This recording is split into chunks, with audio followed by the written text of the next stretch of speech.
একটি মন্তব্য থেকে ইনস্টাগ্রামে জন্ম। ২.৫ মাস বয়স হওয়ার আগেই দিল্লি তথা দেশ কাঁপানো ৩৬ দিনের যুদ্ধে জয়ী ককরোচ জনতা পার্টি, সংক্ষেপে সিজেপি। জন্ম ১৬ মে ২০২৬। ঠিক তার আগের দিন দেশের প্রধান বিচারপতি সূর্যকান্তের একটি মন্তব্য ঘিরে দেশজোড়া বিতর্ক বেঁধেছে। একটি মামলার প্রেক্ষিতে তথাকথিত সমাজসৈনিক এবং বেকারদের আরশোলা এবং সমাজের পরজীবী বলে সমালোচনা করেন তিনি। এ যেন অভিষেক ম্যাচেই সেঞ্চুরি। জন্ম নেওয়ার ৭১ দিনের মধ্যেই প্রথম আন্দোলন সফল করলেন আরশোলারা। একটি মামলার প্রেক্ষিতে তথাকথিত সমাজসৈনিক এবং বেকারদের আরশোলা এবং সমাজের পরজীবী বলে সমালোচনা করেন তিনি। তারই ফসল সমাজ মাধ্যমে আরশোলাদের উপস্থিতি। প্রথমে নিছক ব্যঙ্গাত্মক পোস্ট করা হতো ওই অ্যাকাউন্ট থেকে। ফলোয়ার্সের সকলেই প্রায় জেনজি। পরে প্রধান বিচারপতি জানান, তাঁর মন্তব্যের অপব্যাখ্যা হয়েছে। কিন্তু আরশোলারা সমাজমাধ্যম থেকে বেরিয়ে ততদিনে রাস্তায় নেমে পড়েছেন। ডাক্তারি প্রবেশিকা পরীক্ষার প্রশ্ন ফাঁসের ঘটনায় পড়ুয়াদের পাশে দাঁড়িয়ে আন্দোলনের ডাক দেন তাঁরা। বাকিটা ইতিহাস। রাজধানীর বুকে আরশোলারা তাদের প্রথম আন্দোলন যুদ্ধে জয়ী। সিজেপির দাবি মেনে শনিবার কেন্দ্রীয় শিক্ষামন্ত্রীর পদ থেকে ইস্তফা দিলেন ধর্মেন্দ্র প্রধান। রাস্তায় নেমে আন্দোলনের ৩৬ দিনে প্রথম সাফল্য। সাংবাদিকতার ছাত্র থেকে রাজনৈতিক যোগাযোগের কৌশলবিদ অভিজিৎ দীপকে, ককরোচ জনতা পার্টির প্রতিষ্ঠাতা। বিদেশে জনসংযোগ নিয়ে পড়াশোনা করা ওই যুবক ককরোচ জনতা পার্টি নামে সমাজমাধ্যমে অ্যাকাউন্ট খোলেন। প্রথমে শাসক দল এবং বিভিন্ন সামাজিক বিষয় নিয়ে ব্যঙ্গাত্মক পোস্ট শুরু হয়। ফলোয়ার বাড়তে থাকে লাফিয়ে লাফিয়ে। হঠাৎ ধাক্কা। অভিজিতের অ্যাকাউন্টটির ফলোয়ার যখন ৯০,০০০ ছাড়িয়ে গিয়েছে, হঠাৎ স্থগিতাদেশ আসে।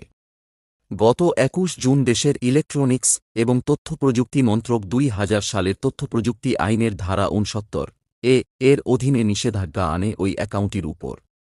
অভিযোগ করা হয়, সিজেপির পোস্টগুলি উস্কানিমূলক এবং তরুণদের ভুল বার্তা দিচ্ছে। কিন্তু আরশোলার গতি দুর্বার। পাশাপাশি কেন্দ্রের নিষেধাজ্ঞাকে চ্যালেঞ্জ করে গত ২৬ মে দিল্লি হাইকোর্টের দ্বারস্থ হন অভিজিৎ। সলিসিটর জেনারেল তুষার মেহতা আদালতকে জানান, ককরোচ জনতা পার্টি নামাঙ্কিত অ্যাকাউন্ট ব্লক করা হয়েছে কারণ এরা ২১ জুন নিটের পুনঃপরীক্ষার আগে বিশৃঙ্খলা সৃষ্টি করতে পারত। আদালত সরকারের এই উদ্বেগকে বৈধতা দেয়নি।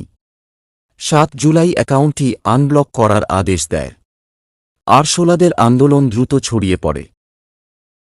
ককরোচ জনতা পার্টির প্রতিষ্ঠাতা অভিজিতের আগে অরবিন্দ কেজরিওয়ালের আম আদমি পার্টির সঙ্গে কাজ করেছেন। ২০২০ সালে সমাজমাধ্যমে আপের প্রচার করতেন তিনি। মহারাষ্ট্রের ঔরঙ্গাবাদের বাসিন্দা, এখন পড়াশোনার সূত্রে মার্কিন নিবাসী।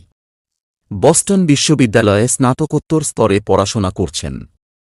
শুধুমাত্র নিটকাণ্ডের প্রতিবাদ করতে গত ৬ জুন দেশে ফেরেন তিনি।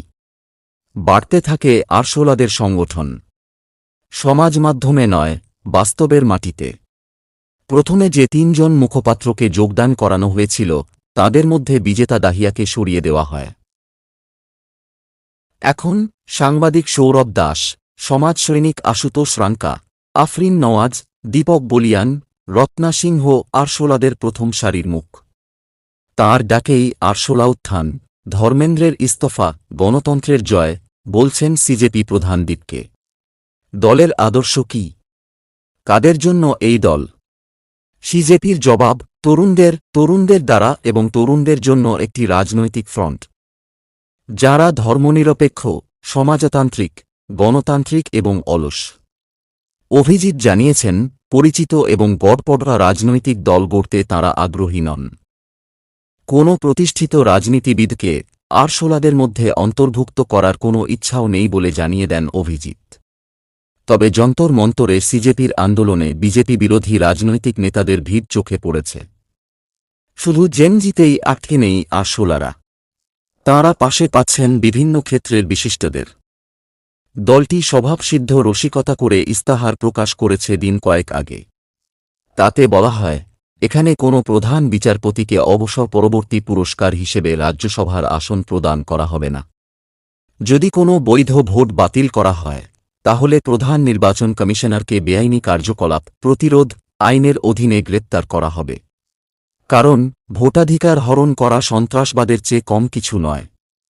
সংসদের সদস্য সংখ্যা না বাড়িয়েই মহিলারা ৩৩% পরিবর্তে ৫০% সংরক্ষণ পাবেন। মন্ত্রিসভার সকল পদের ৫০% মহিলাদের জন্য সংরক্ষিত থাকবে। কোনো বিধায়ক বা সাংসদ এক দল থেকে অন্য দলে গেলে ২০ বছরের জন্য নির্বাচনে প্রতিদ্বন্দ্বিতা করতে পারবেন না। সরকারি পদও পাবেন না। সদস্যপদ নিয়েও বলা হয়েছে, ককরোচ জনতা পার্টিতে আসতে গেলে বেকার হওয়া আবশ্যিক। অলস হতে হবে। অন্তত ১১ ঘণ্টা শুধু অনলাইনে থাকতে হবে। নিটে সফল হতে কঠোর পরিশ্রম করেন পড়ুয়ারা। মাত্র ১,৩০,০০০ আসনের জন্য ২০ লক্ষেরও বেশি ছাত্রছাত্রী লড়াই করেন। এমন কঠিন পরীক্ষার জন্য সন্তানকে প্রস্তুত করার জন্য ধার দেনা করে দামি কোচিং সেন্টারে পড়ান বাবা মা। কিন্তু একের পর এক পরীক্ষার প্রশ্নপত্র ফাঁসে লক্ষ লক্ষ ছাত্রছাত্রী পুনরায় পরীক্ষায় বসতে বাধ্য হচ্ছেন। নেট দুনিয়া থেকে বাস্তবের মাটিতে নেমে প্রতিবাদ শুরু করেন অভিজিৎ সৌরভ আশুতোষেরা। আমেরিকা থেকে ফিরে প্রথমে দিল্লি এবং তারপর দেশ জুড়ে বিভিন্ন কর্মসূচির ডাক দেন ককরোচ জনতার প্রতিষ্ঠাতা। জুনের শেষের দিকে সিজেপি নেতা সমর্থকেরা দিল্লিতে তাঁদের দ্বিতীয় বিক্ষোভ সমাবেশের ডাক দিয়েছিলেন। এবার তাঁরা প্রতিজ্ঞাবদ্ধ হন, শিক্ষামন্ত্রীর পদত্যাগ পর্যন্ত রাস্তা ছাড়বেন না। বিক্ষোভকারীদের সঙ্গে যোগ দিতে লাদাখ থেকে দিল্লি চলে যান বিশিষ্ট শিক্ষাকর্মী সোনম ওয়াংচুক, যাকে গত বছর জাতীয় নিরাপত্তা আইনে আটক করা হয়েছিল। আমরণ অনশনে বসেন ওয়াংচুক। বাড়তে থাকে আন্দোলনের ঝাঁজ। কিন্তু সরকার পক্ষের তরফে প্রথম দিকে আলোচনায় বসার প্রস্তাব আসেনি। বরং ধর্মেন্দ্র আন্দোলনকারীদের সন্ত্রাসীদের বি টিম বলে বিতর্ক উস্কে দেন। তিনি অভিযোগ করেন, রাহুল গান্ধীরা নিজেদের সংকীর্ণ রাজনৈতিক স্বার্থে যুব সম্প্রদায়কে খেপিয়ে তুলছেন। ২০ জুলাই সংসদ অভিযানের ডাক দেন আরশোলারা। কেন্দ্রীয় স্বরাষ্ট্রমন্ত্রী অমিত শাহের নিয়ন্ত্রণাধীন দিল্লি পুলিশ অনুমতি দেয়নি। বিক্ষোভকারীরা এগোনোর চেষ্টা করলে পুলিশ লাঠিচার্জ করে। ছোড়া হয় কাঁদানে গ্যাস। একসময় সংঘর্ষের রূপ নেয়। বিক্ষোভকারী এবং পুলিশের সংঘর্ষে দুই পক্ষেরই বেশ কয়েকজন আহত হন। দিল্লি পুলিশের প্রতিক্রিয়াকে নৃশংস বলে নিন্দা করেন আরশোলা প্রধান। গত সোমবার মোদী সরকার প্রথমবার বৈঠকের প্রস্তাব দিয়েছিল। মাত্র ১০ মিনিটের সংক্ষিপ্ত আলোচনায় তাঁদের ৩টি দাবি পেশ করা হলেও কোনো প্রতিশ্রুতি দেওয়া হয়নি বলে দাবি করেন ককরোচ জনতা পার্টির মুখপাত্রেরা। দ্বিতীয়বার বৈঠক হয়েছে শুক্রবার। কেন্দ্রীয় মন্ত্রী জেপি নাড্ডাদের সঙ্গে আলোচনা হয়। শনিবার আবার এক দফা আলোচনার কথা ছিল। এর মধ্যে প্রধানমন্ত্রী নরেন্দ্র মোদী বিবৃতি দেন। বস্তুত সিজেপির আন্দোলনের মধ্যেই প্রধানমন্ত্রী ভিডিও বার্তায় নিটের প্রশ্ন ফাঁসের বিরুদ্ধে কঠোর পদক্ষেপের আশ্বাস দেন। ফাস্ট ট্র্যাক আদালত তৈরি করে অপরাধীদের শাস্তি নিশ্চিত করা হবে বলে জানিয়েছেন। আরশোলাদের পাল্টা প্রশ্ন, এতদিন পর কেন প্রধানমন্ত্রী পদক্ষেপের কথা বলছেন? আন্দোলন শুরুর ৪৫ দিন পর প্রধানমন্ত্রী কথা বললেন। প্রশ্ন ফাঁসের পর প্রায় ২ মাস লাগল তাঁর সক্রিয় হতে। ধর্মেন্দ্রের পদত্যাগ ছাড়া কোনো মতেই আন্দোলন থামবে না বলে জানিয়ে দেয় সিজেপি। বলা হয়, ওয়াংচুকের ২৬ দিনের অনশন বিফলে যেতে দেবে না আরশোলারা। শনিবার দুপুরে ধর্মেন্দ্র পদত্যাগের পর চোখে জল দেখা যায় অভিজিতের। আন্দোলনকারীদের চোখেও আনন্দাশ্রু। যন্তর মন্তরের মঞ্চ থেকে অভিজিৎ বলেন, আমাদের আরশোলা বলার জন্য প্রধান বিচারপতি সূর্যকান্তকে ধন্যবাদ। তিনি আমাদের আরশোলা না বললে আমার দেশে ফেরা হতো না, এই আন্দোলনও হতো না। শিক্ষামন্ত্রীর ইস্তফা নিয়ে আরশোলা প্রধানের মন্তব্য, আপনারা যদি ভয় না পান, সরকারের কাছে মাথা নত না করেন, তবে আমরা যে কারও পদত্যাগপত্র আদায় করতে পারি। ধর্মেন্দ্রের ইস্তফা ঘোষণার অনতিবিলম্বে সমাজ মাধ্যমে আরশোলাদের নতুন পোস্টে বলা হয়েছে, প্রথম দাবি পূরণ হয়েছে, এবার বাকিগুলিও মানতে হবে সরকারকে। আত্মহত্যায় মৃত শিক্ষার্থীদের পরিবার পিছু ১ কোটি টাকা সাহায্য করতে হবে। যে পড়ুয়ারা নিজেদের সুস্থ ভবিষ্যতের জন্য আন্দোলন করছেন, তাদের বিরুদ্ধে আইনি ব্যবস্থা নেওয়া চলবে না। র্যাপিড অ্যাকশন ফোর্স ও দিল্লি পুলিশকে প্রকাশ্যে ক্ষমা চাইতে হবে। এর কিছুক্ষণ বাদে সিজেপির প্রধান মুখপাত্র সৌরভ দাস এবং জাতীয় মুখপাত্র আশুতোষ রাঙ্কা কেন্দ্রীয় মন্ত্রী নাড্ডাদের সঙ্গে সাংবাদিক বৈঠক করেন। সেখানে অবস্থান প্রত্যাহারের কথা জানান তাঁরা। সৌরভ বলেন, সদিচ্ছার সঙ্গেই অবস্থান প্রত্যাহার করা হচ্ছে। আমরা আশা করি সরকারের দেওয়া সময়সীমার মধ্যেই সব শর্ত বাস্তবায়ন করবে। এই সিদ্ধান্ত কেন্দ্রের সঙ্গে বোঝাপড়ার মাধ্যমেই হয়েছে বলে জানায় সিজেপি।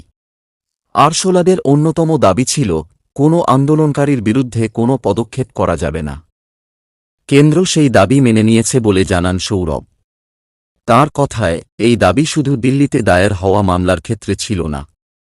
দেশের বিভিন্ন প্রান্তে এই আন্দোলনে অংশগ্রহণকারীদের বিরুদ্ধেই সব মামলা তোলার দাবি ছিল। সেই দাবি মেনে নেওয়া হবে বলে জানিয়েছে কেন্দ্র। শীঘ্রই দায়ের হওয়া সব এফআইআর প্রত্যাহার করা হবে। সিজেপির প্রধান মুখপাত্র বলেন, সরকার আশ্বাস দিয়েছে এখনও পর্যন্ত দায়ের হওয়া সব এফআইআরের প্রতিলিপি বিক্ষোভকারীদের দেবে। গত 20 জুলাই ককরোচদের সংসদ অভিযানের সময় ছাত্রদের উপর পুলিশের অতিরিক্ত বল প্রয়োগ কেন্দ্রীয় স্বরাষ্ট্রমন্ত্রী অমিত শাহের নির্দেশেই করা হয়েছিল। এই দাবি করলেন ককরোচ জনতা পার্টির প্রতিষ্ঠাতা অভিজিৎ দীপকে। পাশাপাশি কেন্দ্রীয় স্বরাষ্ট্রমন্ত্রী শাহের পদত্যাগও দাবি করেছেন তিনি। বৃহস্পতিবার মহারাষ্ট্রের সম্ভাজিনগরে দীপকে বলেন, ছাত্রদের উপর যেভাবে আক্রমণ হয়েছে, প্রতিবাদীদের রক্ত ঝরেছে, তা শাহের নির্দেশ ছাড়া হতে পারে না। পাশাপাশি বৃহস্পতিবার প্রধানমন্ত্রী নরেন্দ্র মোদীকেও নিশানা করেছেন ককরোচ প্রধান। তাঁর কটাক্ষ, প্রধানমন্ত্রীর পদ ছেড়ে দিয়ে মোদীর ইনফ্লুয়েন্সার হয়ে যাওয়া উচিত।